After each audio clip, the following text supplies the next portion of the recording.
The Grand Chamber of the Galactic Council was silent. 47 species sat in their assigned seats. Each species had waited thousands of years to earn their place in this room. The chamber floated in the void between stars. Its walls were transparent. Outside, entire galaxies spun in slow motion. Elder Vraxis of the Zephrani Directorate stood at the central platform. His forearms spread wide. His voice echoed through the translation systems built into every seat. "The humans must be stopped," Vraxis said. His voice was calm, too calm. "They spread like a virus across the stars. They ignore our warnings. They refuse our guidance. They break the ancient laws." Holographic images appeared above the platform. Images of human ships. Images of human colonies. Images of human weapons. The weapons looked primitive. Chemical rockets, nuclear warheads, kinetic projectiles. The council members whispered among themselves. Some laughed quietly. "They are children," said Ambassador Threll of the Centauri Union. "Playing with fire. Dangerous, yes, but hardly a threat to the council." Vraxis turned his dark eyes toward Threll. "Children with weapons are the most dangerous kind. They do not understand consequences. They do not respect boundaries. In the last 200 cycles, they have spread to 14 systems. 14. Most species take 1,000 cycles to achieve such expansion." The council chamber filled with noise. Some members agreed. Some disagreed. The debate went on for hours. But the elder species, those who had ruled for thousands of years, they had already decided. Finally, the High Arbiter raised her crystalline hand. Silence fell. "The Zephrani have presented their evidence. The humans have developed weapons that violate the covenant of peaceful stars. They refuse to accept council oversight. They must be taught humility." "What did the Zephrani propose?" Vraxis smiled. It was not a kind smile. "A demonstration. We will strike 3 human colonies simultaneously. New Hebron, Prometheus Station, Terra Nova. These attacks will show humanity the price of defiance. They will have no choice but to submit to council authority." "And the civilians?" asked a small voice from the back. It was Ambassador Kithral of the Viridian Collective. Kithral was young, only 300 cycles old. She had studied human history and culture. She had read their books. She had watched their entertainment. She knew something the others did not. Vraxis waved a dismissive hand. "Casualties are regrettable but necessary. The colonies house 18 million humans in total. Their deaths will teach Earth the consequences of pride." Kithral stood. Her small frame trembled. "This is murder. Mass murder. The humans will not submit. They will retaliate. Have you studied their history? They are survivors. They are fighters. They have spent their entire existence at war with themselves, with nature, with their own planet. You think a demonstration will make them bow?" The chamber erupted in laughter. Kithral felt her face burn with shame, but she continued. "I vote against this action. It is wrong. It is dangerous. And it will end badly for all of us." 7 other ambassadors stood to join her vote, but it was not enough. The final count was clear. 39 species voted in favor. 8 voted against. The demonstration would proceed. The High Arbiter spoke. "So it is decided. The Zephrani Directorate will conduct Operation Starfall. 3 colonies will be eliminated. Humanity will submit to council authority or face complete isolation from galactic civilization." Vraxis bowed. He left the chamber quickly. He had preparations to make. 12 warships waited in orbit around the Zephrani homeworld. Each ship was massive. Each ship carried quantum strike weapons, weapons that could crack planets, weapons that took the Zephrani 300 years to develop. Kithral watched him go. She felt cold inside. She had read human military history. She had read about their wars. World War I, World War II, the Cold War, the Resource Wars. Humans did not surrender easily. Humans did not forgive easily. And when cornered, humans became the most dangerous creatures in their galaxy. She tried to warn the others one more time, but they did not listen. They thought she was young and foolish. They thought she worried too much. They believed the humans were primitive, weak, no match for Zephrani technology. The meeting ended. The ambassadors returned to their ships. Kithral sat alone in the empty chamber. She looked out at the spinning galaxies. She thought about the humans she had met. Scientists, artists, teachers, parents. They laughed. They cried. They loved their children. They dreamed of peaceful stars. But she had also read their oldest stories. Stories of gods and monsters. Stories of heroes and villains. Stories of revenge and justice. Every human culture had the same theme. When you threaten their families, humans become something else. Something terrible. 2 days passed. The Zafrani fleet prepared for departure. Vraxis inspected each ship personally. The quantum strike generators hummed with power. Each weapon could destroy a planet. The operation would be quick, clean, efficient. On the 3rd day, the fleet jumped to hyperspace. 12 ships vanished from Zafrani space. They would arrive at the 3 target systems simultaneously. The attack would be synchronized. 8 minutes to charge the weapons, 2 minutes to fire, 10 minutes total. The colonies would be ash before Earth even knew what happened. Vraxis stood on the bridge of his flagship. He watched the swirling colors of hyperspace. He felt proud. He was teaching the humans an important lesson. The galaxy belonged to the elder species. Humans were newcomers. They needed to learn their place. But deep in Earth's defense network, ancient computers woke up. Satellites that had orbited silently for decades suddenly activated. Warning systems screamed. Messages flew through quantum communication channels. Within 47 seconds, every human military installation knew about the Zafrani fleet. The United Earth Defense Force went to Battle Alert 1. For the first time in human history, every weapon system went online. Every soldier reported to their station. Every ship powered up. The defense network had been built over a century. Built in secret. Built in silence. Built while the galaxy laughed at primitive human technology. In a bunker deep beneath Geneva, Admiral Sarah Chen sat at her command console. She was old. 70 years of military service. She had fought in the Mars Rebellion. She had commanded the fleet during the Titan crisis. She had spent her entire life preparing for this moment, hoping it would never come, knowing it eventually would. She looked at the tactical display. 12 red dots. 3 human colonies. 18 million lives. Her hand moved to the command console. She entered her authorization code. Then she spoke 2 words. 2 words that would change the galaxy forever. Activate Fenrir. The command traveled through space at faster than light speed. It reached 47 different systems in less than a second. In each system, objects that looked like old satellites suddenly stopped pretending. They were not satellites. They had never been satellites. They were weapons. Ancient weapons. Terrible weapons. Weapons humanity had built when they first left Earth. Weapons they hoped they would never need to use. The Fenrir protocol went active. The galaxy was about to learn why humanity had spread so fast, why they built so many colonies, why they placed so many satellites. It was not exploration. It was not curiosity. It was not greed. It was fear. Fear of what might come. Fear of being caught unprepared. Fear of extinction. The Zafrani fleet emerged from hyperspace exactly on schedule. 4 ships appeared above New Hebron. 4 more materialized near Prometheus Station. The final 4 surrounded Terra Nova. Perfect coordination. Perfect timing.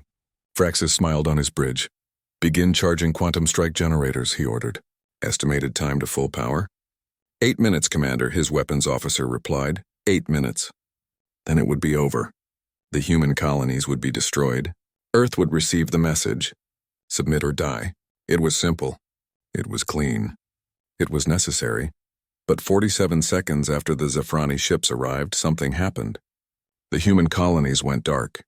Not destroyed, just dark. Every light, every transmission, every energy signature gone like they had never existed. What is this? Vraxis demanded. Some kind of cloaking technology? Unknown, Commander.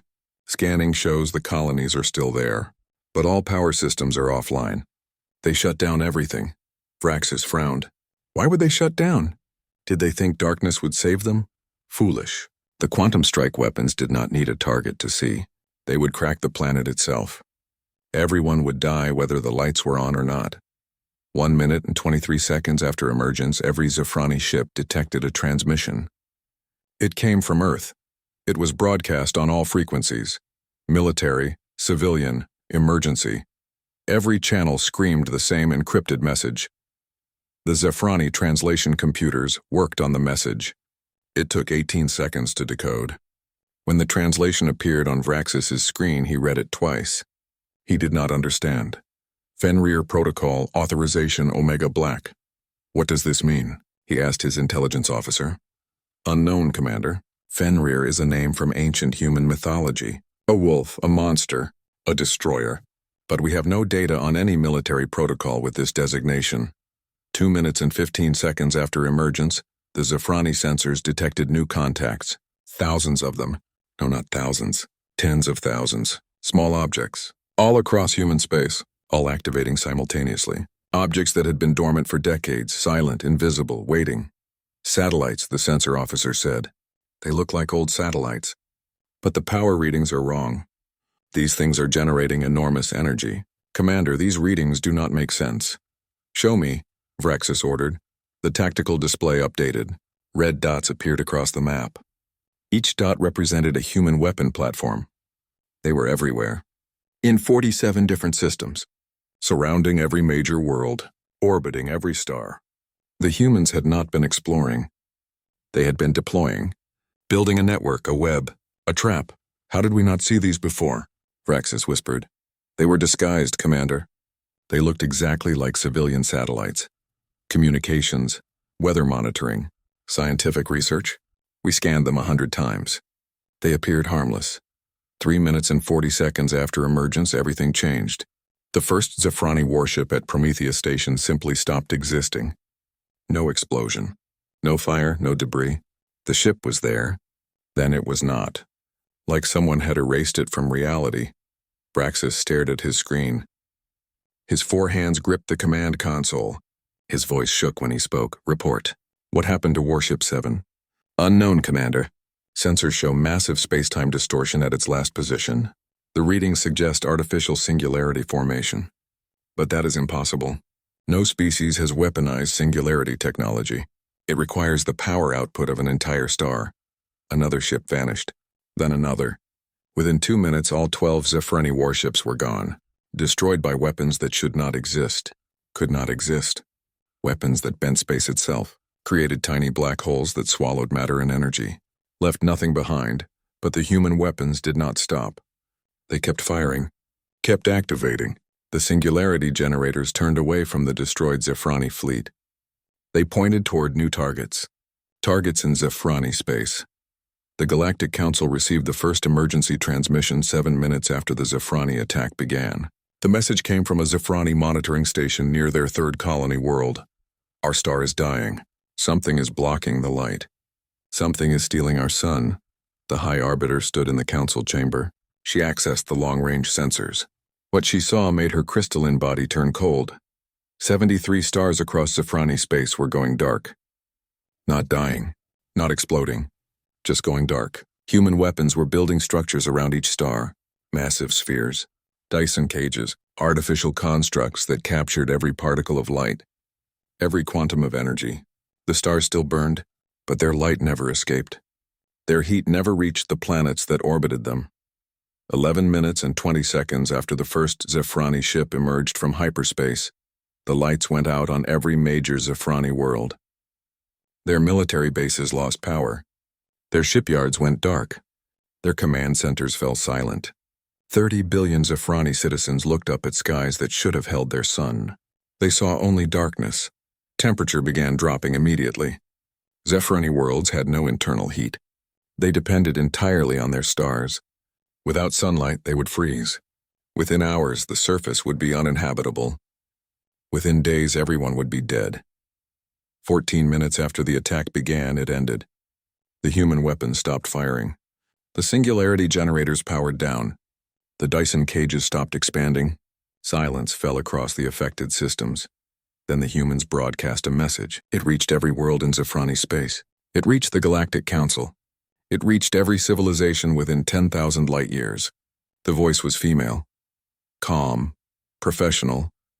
Cold. This is Admiral Sarah Chen of the United Earth Defense Force. The Zafrani Directorate launched an unprovoked attack on 3 human colonies. 18 million civilian lives were targeted for extinction. This attack has been prevented.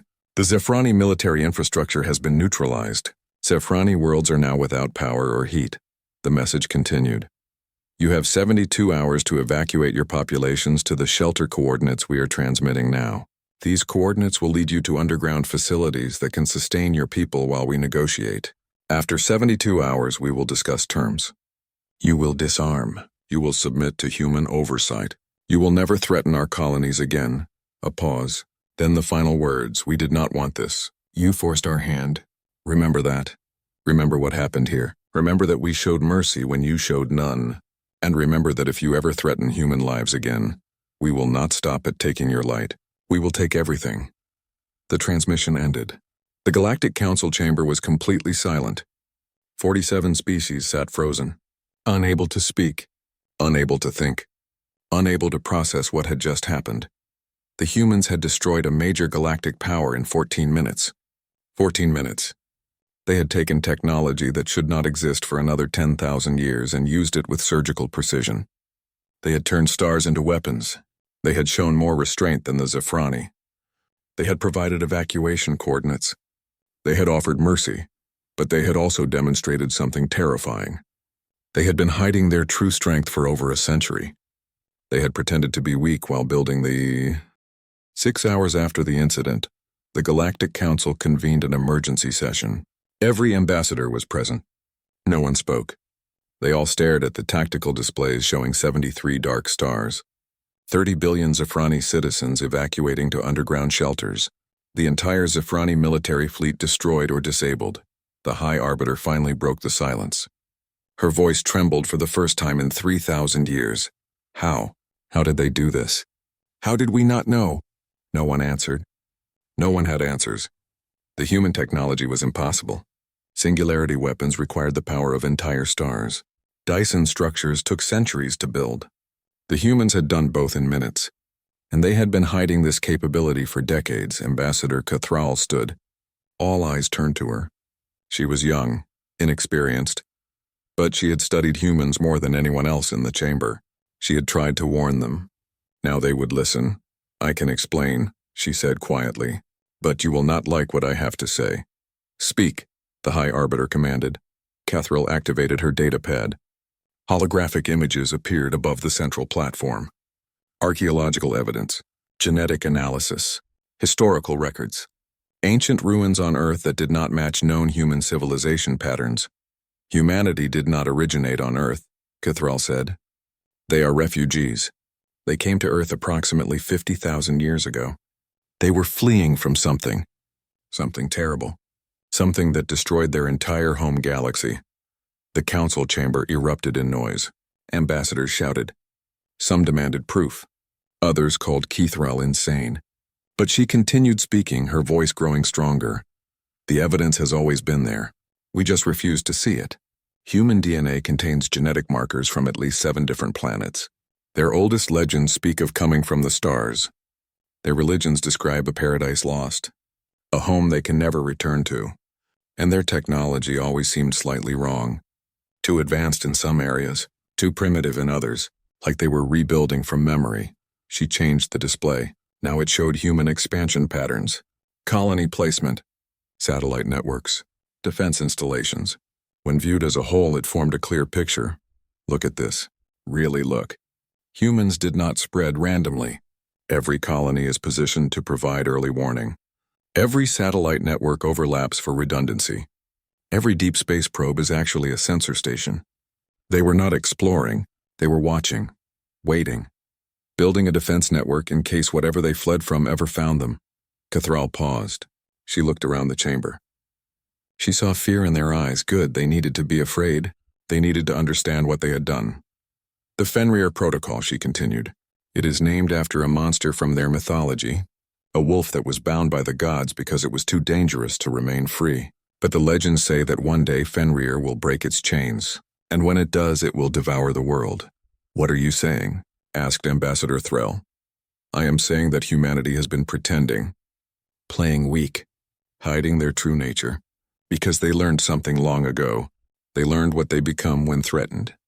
They learned what they are capable of when they fight for survival. And they swore they would never become that again. So they hid. They appeared primitive. They let us laugh at them. They let us think we were superior. Cathral changed the display again. Now it showed estimated human military capabilities based on the recent demonstration. But we forced their hand. We threatened their children. And now they have reminded us what they really are, what they have always been. Survivors, warriors, apex predators who chose to be peaceful, not because they were weak, but because they knew what would happen if they ever stopped choosing peace. The council chamber fell silent again. This silence was different, heavier, more frightening, because now they understood. The humans had not shown them everything. This was a warning shot, a demonstration. If the humans wanted to, they could do much worse. The High Arbiter spoke. Her voice was quiet, defeated. What do the humans want? Cathral pulled up the human transmission again. She played Admiral Chen's message. The council listened. This time they heard the words differently, not as a threat, as a plea. The humans did not want to be monsters. They were begging the galaxy to let them remain peaceful, but they were also making it clear. If forced to choose between peace and survival, they would choose survival. Every time. Without hesitation, without mercy, suddenly a new transmission came through. Direct from Earth, the Council's communication systems activated automatically. A holographic figure appeared at the center of the chamber. Admiral Sarah Chen. She looked tired, old, sad. Honorable members of the Galactic Council, she began. I am Admiral Sarah Chen. I am the person who gave the order to activate Fenrir. I am the person responsible for what happened to the Zafrani worlds. I am here to explain, to negotiate, and to offer you a choice. Chen paused. She looked directly at each ambassador. Her eyes held no anger, only exhaustion, and something else, regret. We did not want this, she said. We have spent centuries hiding our capabilities. We appeared weak on purpose. We avoided conflict. We tried to be good neighbors. We hoped the galaxy would accept us peacefully, but you voted to exterminate 18 million human civilians. You voted to destroy our colonies. You voted for genocide, and you expected us to submit. She shook her head slowly. We are refugees. Our ancestors fled from war, from destruction, from becoming monsters. They found Earth, they started over. They promised themselves they would never fight like that again. But they also promised themselves they would never be helpless again. So they built Fenrir, a last resort, a final defense, something so terrible that we hoped we would never use it. Chen pulled up data streams, showed the Council exactly what human technology could do, the full extent of their capabilities. It was staggering, terrifying. The humans could have conquered half the galaxy if they wanted to, but they chose not to. Here are our terms, Chen said. First, the Zafrani Directorate will completely disarm. Their military will be reduced by 90%. The remaining 10% will serve peacekeeping roles only. Second, this council will be restructured. Humanity will have a permanent seat. And any future military action must be approved by a supermajority. No more preemptive strikes, no more demonstrations, no more teaching lessons through genocide. She continued. Third, we will share some of our technology, not weapons, but defense systems, early warning networks. We will help protect the galaxy, because that is what we should have been doing all along. But in exchange, you will ratify what we call the Never Again Accords. No species may attack another without clear provocation and council approval. Those who break this rule will face human intervention. The ambassadors looked at each other. They were being conquered, peacefully, gently, but conquered nonetheless. The humans were not asking permission. They were explaining what would happen next. I know what you are thinking, Chen said. You think we are becoming the thing we fled from. You think we are turning into monsters. Maybe you are right. But let me make something clear. We destroyed the Zafrani military infrastructure. We took their light. We made their worlds uninhabitable. And how many civilians died? She waited. No one answered, I will tell you, Chen said. 247. All military personnel who refused to evacuate. We gave warnings. We provided shelter coordinates. We made sure your people could survive. Because we are not monsters. We do not target civilians. We do not commit genocide. But we will defend our own. With overwhelming force, with surgical precision, and without apology. Chen looked tired. So very tired. You have 72 hours to decide. Accept our terms and we will restore the Zafrani sons. We will help rebuild. We will move forward together. Reject our terms and the darkness remains. Choose wisely, because this is the only offer you will receive. And remember, We showed mercy today. Do not make us regret it. 48 hours after the incident, the galaxy held its breath. Different perspectives emerged as species tried to understand what had happened, what it meant, what would come next. On Zephrani Prime, the darkness was absolute. No sun, no stars, just the emergency lights in the underground shelters. Millions of Zephrani crowded together in spaces designed for thousands. They waited. They wondered if they would ever see their sun again. Then the human ships arrived. Not warships, cargo vessels, medical transports, engineering ships. They descended through the darkness and landed near the shelter entrances. Human workers emerged wearing thermal suits. They carried supplies, food, medicine, heating generators, water purification systems. A young Zephrani child watched through the shelter window as humans set up equipment. The child turned to her mother. Why are they helping us? They took our son. The mother had no answer. She watched the humans work. They moved efficiently, professionally. They did not gloat. They did not celebrate. They just worked, setting up power generators, distributing supplies, establishing medical stations, helping the enemy survive. Some Zephrani emerged from the shelters. They were angry, desperate. They attacked the human workers. The humans did not fight back. They absorbed the blows. They retreated. They waited. And then they continued working, setting up more generators, bringing more food, saving more lives. A Zephrani elder approached one of the human supply coordinators. The elder's voice trembled with confusion and shame. We tried to kill your people. Why do you help us? The human looked at the elder. She was young, maybe 25 years old. She had kind eyes, tired eyes. Because you are not your government, she said simply. You are just people. People who are cold and scared. We do not punish innocents. That is what you tried to do to us. We are showing you there is a better way. In the Galactic Council, the debate raged for hours. Some species argued that humanity had committed a war crime. They had targeted civilian infrastructure. They had made entire worlds uninhabitable. They had gone too far. Others countered that the Zephrani struck first. That they had planned to kill 18 million colonists. That humanity had shown remarkable restraint. They provided warnings. They gave evacuation time. They minimized casualties. Only 247 deaths. All military personnel who chose to stay. Ambassador Keithrall watched the arguments. She understood both sides.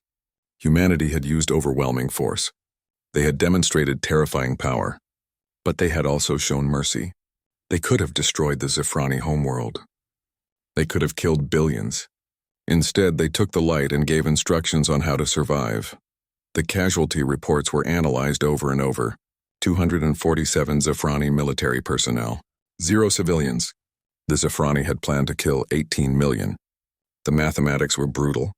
Humanity had prevented a genocide by using precision force that specifically avoided civilian casualties. But still, some ambassadors argued. Taking the light from populated worlds was psychological warfare. It was cruel. It was designed to create terror. Keithrall finally stood and spoke. You are missing the point. Humanity did not want to do this. They spent a century avoiding this exact situation. They hid their strength. They appeared weak. They tried to integrate peacefully. We forced this response. We voted for their extinction. What did you expect them to do? Submit, die quietly? On Earth, protests erupted in major cities. Millions of humans took to the streets. They were divided. Some celebrated. They chanted about human strength, about showing the galaxy that humanity would not be pushed around, about standing up to bullies. But others protested against their own government. They carried signs saying humans had become the monsters they feared, that taking the light from populated worlds was wrong, that there had to be another way. News networks debated endlessly. Philosophers appeared on talk shows. Religious leaders gave sermons. Everyone had an opinion. Everyone was scared. Because now the galaxy knew what humanity could do. There was no going back to being the harmless newcomers. Admiral Chen watched the protests from her office window. She had not slept in 3 days. She knew her decision would haunt her forever. 247 lives. She had reviewed each file. Each name, each face. They were soldiers following orders, and she had killed them. But she had also saved 18 million. If she had done nothing, 3 entire colonies would be ash. Children would be dead. Families destroyed. So she had made the choice. The terrible, necessary choice. Stop the attack. Disable the threat. Show overwhelming force. End it quickly. A young officer entered her office. He looked nervous. Admiral, there is a question from the media. They want to know if you think what we did was right. Chen was quiet for a long moment. Then she spoke. I do not know if it was right. I know it was necessary. Sometimes there are no good choices. Only choices that let your people survive. I made mine. History will judge whether I was a hero or a monster. Probably both.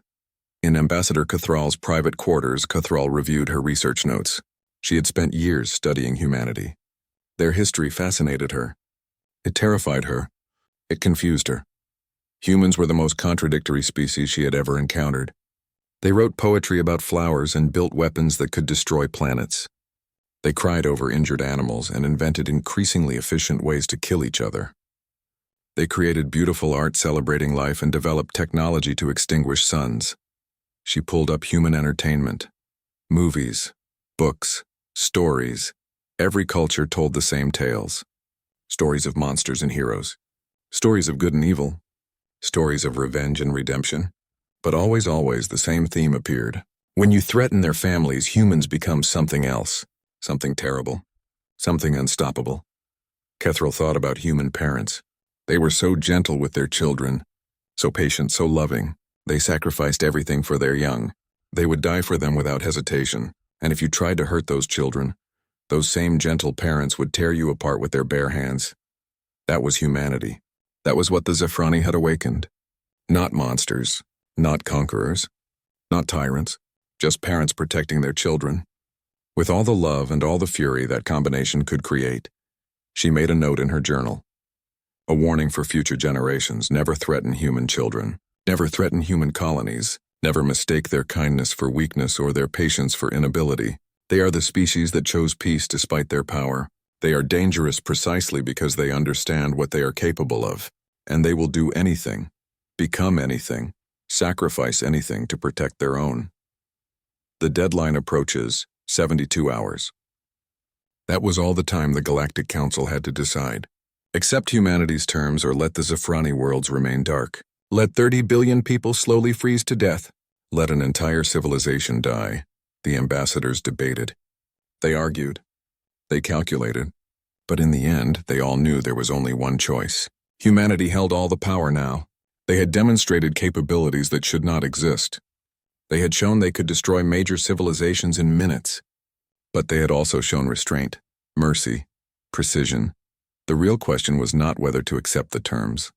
The real question was what kind of galaxy they wanted, one ruled by fear, or one protected by the most powerful species choosing to be peacekeepers rather than conquerors. As the deadline approached, the council prepared to vote. This time they would choose wisely, because they had learned an important lesson. You could push humanity, you could challenge them, you could even make them angry, but you should never ever make them choose between peace and survival, because when forced to choose, humanity would always survive. And they would make. The 72-hour deadline arrived. The Galactic Council chamber was full. Every ambassador sat in their seat. The weight of decision pressed down on them all. Outside the chamber, billions watched, waiting, wondering, hoping. The High Arbiter stood. Her crystalline body caught the light. For the first time in 3,000 years, she looked uncertain, small, afraid. The question before this council is simple, she said. Do we accept humanity's terms? Do we ratify the Never Again Accords? Do we restructure this council to include human oversight? She paused, looked around the chamber, saw the fear, the anger, the resignation, the hope. Let the vote begin. One by one, the ambassadors voted. Some voted quickly, others hesitated, but the result was never in doubt. 47 species. 47 votes, all in favor. Unanimous acceptance, the Never Again Accords were ratified. The Galactic Council became the Galactic Union. Humanity received a permanent security seat. The Zephrani military would be reduced by 90%. No species could launch preemptive strikes without Union approval. The galaxy had changed. Forever. Admiral Chen received the notification in her Geneva bunker. The vote was unanimous. The accords were accepted. She sat back in her chair, closed her eyes. For the first time in 4 days, she felt something that might have been relief. She opened a communication channel, sent out a single command. The order traveled through space at faster than light speed, reached 47 different systems, reached the weapons platforms orbiting 73 dark stars. Begin Dyson cage retraction. Return the light.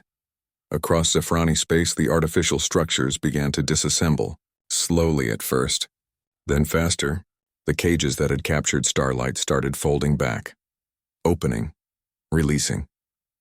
It took 6 hours.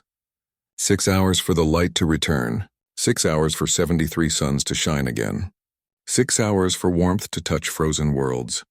On Zephrani Prime, billions emerged from their shelters. They looked up at the sky. At first they saw only darkness. Then at the edge of the horizon light appeared. Their sun, rising again, coming back. The young Zephrani child who had questioned her mother stood outside. She watched the sunrise. Tears ran down her face. She had thought she would never see it again. She had thought the darkness would last forever. Human workers stood nearby, still distributing supplies, still helping. They had worked in the darkness for 3 days straight. Now they watched the sunrise too. Some of them smiled. Others cried. They had taken the light, and they had given it back. The child approached one of the human workers, the same young woman who had explained why they helped. "Thank you," the child whispered. The human woman knelt down, looked the child in the eyes. She had kind eyes, tired eyes, sad eyes. "We did not want to do this," she said. "We never wanted to hurt anyone, but we will always protect our families. Always. Remember that. Remember what happened here. And tell your children. Tell them that peace is a choice, and both sides have to choose it." The Zephrani government formally surrendered. They agreed to all terms: complete military disarmament, oversight by the Galactic Union, reparations to the human colonies that had been targeted. They had no choice. But more than that, they understood. They had started this. They had threatened genocide. Humanity had responded with precision force and then offered mercy. Over the following month, something unexpected happened. The Zephrani and humans began working together. Zephrani military officers studied human defensive doctrine. They learned about restraint, about precision, about how to have overwhelming power and still choose peace. Ambassador Kethral was appointed as the liaison between humanity and the Union. She had been right. She had tried to warn them. Now she would help build the new galaxy, a galaxy where power was used to protect, not to conquer. 10 years passed. The Galactic Union grew stronger. 3 new species joined, specifically citing humanity's restrained response as evidence the galaxy was finally safe for younger civilizations. They had seen what happened to the Zephrani. They had seen the power humanity wielded, but they had also seen the mercy, the choice to heal instead of destroy. Human colonies spread further, but now they were welcomed. Other species asked for human protection, for human technology, for human training and defensive systems. The galaxy had learned. Strength without restraint was tyranny, but restraint without strength was helplessness. Humanity offered both. Admiral Chen retired. She was old now, 80 years. Too many years carrying too much weight. She moved to a quiet farm on New Hebron, one of the colonies that had been targeted. One of the colonies she had saved. She spent her days in the garden, growing flowers, watching sunrises, living quietly, but she never forgot. She kept files on all 247 soldiers who died. She read their names every morning, remembered their faces, carried their weight. Young officers came to visit sometimes. They asked questions, wanted to know how she made the decision, how she lived with it. She always gave them the same answer: "I do not know if what I did was right. I only know it was necessary." Sometimes there are no good choices. You can only choose the option that saves the most lives, that protects your people, that ends the threat quickly and with minimal casualties. But you carry the cost forever. Every name, every face, every life. That is the price of command. That is the burden of power. But in the deep reaches of space beyond the edge of known territory, human monitoring stations detected something concerning: organized signals, coordinated movements, patterns that matched ancient human records from 50,000 years ago. The thing humanity had fled from. the war they had escaped, the enemy they had spent millennia hiding from. It was out there, beyond the galactic rim, and it was moving, slowly, methodically, coming closer. Cathral received the reports first. She was the Union's intelligence coordinator now. She reviewed the data, cross-referenced it with ancient human records that had been shared after the Accords. Her blood ran cold. She traveled to New Hebron, found Admiral Chen in her garden. The old woman was planting roses. She looked peaceful, content. Cathral almost did not want to disturb her, but she had to. "Admiral, we have detected something. Beyond the rim. The signals match your oldest records." Chen did not look surprised. She set down her gardening tools, stood slowly, looked up at the sky, at the peaceful stars. "I always knew they would come," she said quietly. "That is why we built Fenrir. That is why we spread so fast. That is why we hid our strength while preparing for war. We knew, we have always known." Cathral felt afraid. She had seen what humanity could do, seen their power, their weapons, their terrifying efficiency.